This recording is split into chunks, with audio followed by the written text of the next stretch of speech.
Okay, so we're talking about a 2013 Ford Explorer.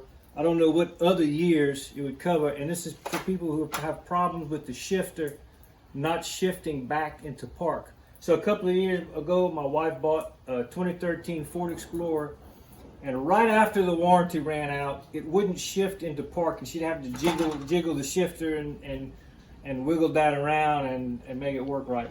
So I was working a lot of overtime. I said, just take it to the Ford people, pay whatever they tell you to pay to fix it.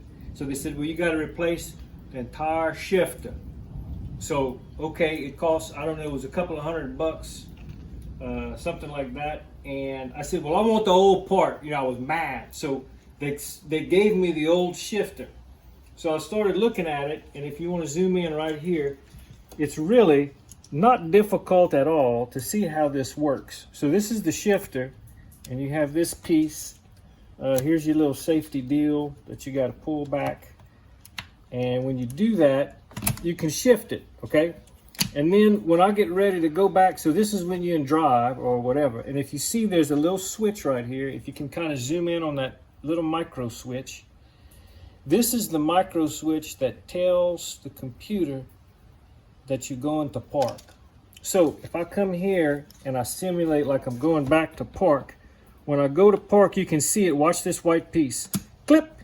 It moves up in there, it closes that switch, and now it tells the computer we are in park. Okay, that's great. So I put this on a multimeter and I fixed it. And what did I do to fix it?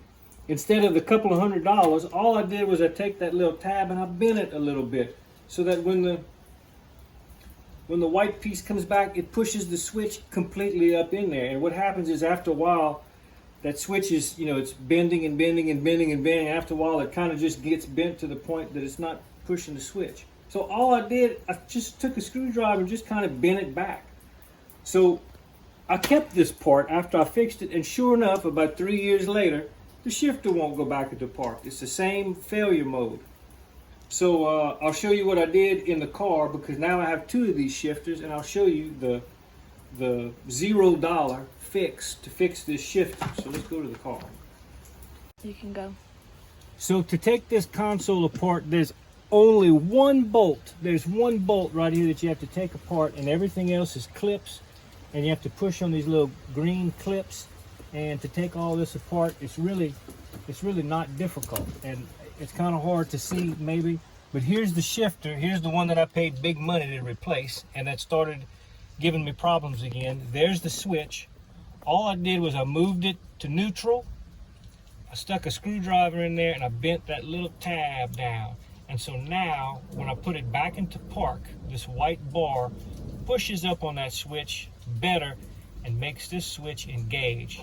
And that's it, I fixed it. And probably in another 2 or 3 years, I'll probably have to take it apart and bend it back again. And maybe it'll break. If it breaks, I got another one in the garage that's already fixed. So if you have a Ford Explorer with this shifter issue where it doesn't want to go back into park, really, it's a $0 fix. All it took was a 10mm socket. All I used was a 10mm socket and a flathead screwdriver, and about 15 minutes really to fix this issue. So good luck with it. Don't give up. You can do it. I don't care if people like the video. Just put the video on the internet. I don't care if you like it or not.